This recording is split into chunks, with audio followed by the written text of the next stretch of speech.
Hello and welcome back to this SPOC session. Now we will cover the DevTool environment that we need to implement Nuxeo applications.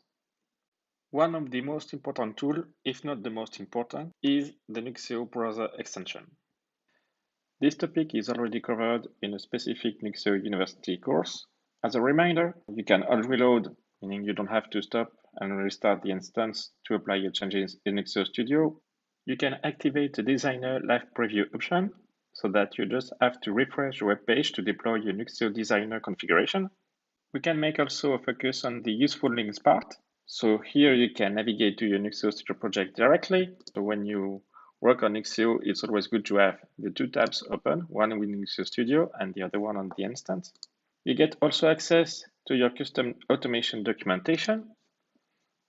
As you can read, this is linked directly to your Nuxeo instance. So you can find here your custom operation chain and automation scripting, or even the operation that was specific to a Nuxeo add-on.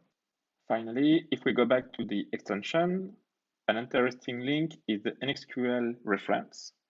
It will help you build your custom searches for your page providers, for example, with a lot of examples.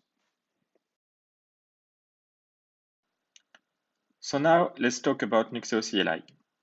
It really helps you in the whole development process to make it easier, and it bootstraps a lot of common Nuxeo components. It allows you to package your Nuxeo project into a Nuxeo marketplace package and publish it into the marketplace. It allows you to declare new Nuxeo services. You can wrap your business logic in a document adapter, enrich the REST API response using content enrichers, and much more. For self-training, I really advise you to test the ready-to-use Nuxeo project to help you understand tricky components like Nuxeo blob provider simply by using the command Nuxeo sample.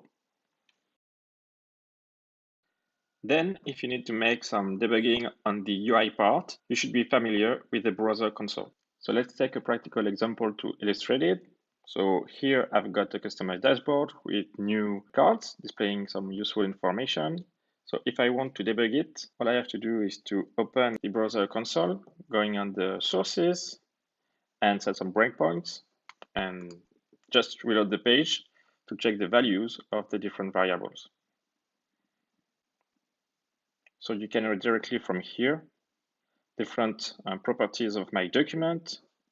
I can go to the console tab and ask for more information.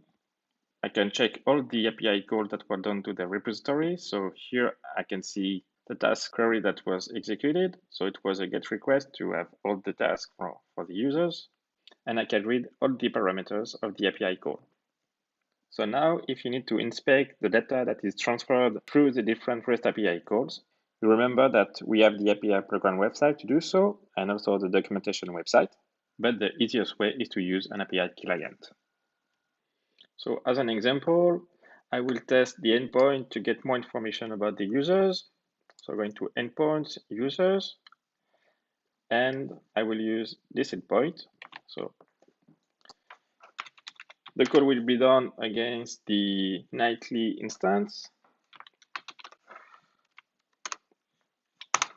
All I have to do is to execute it, and here you can visualize the JSON that was sent by the Nuxeo server. And my last bullet point will be about the two most important files in the Nuxeo server, which are nuxeo.com file, which gathers all the configuration from your Nuxeo instance, and the server.log file, which contains all the logs activity from your Nuxeo server.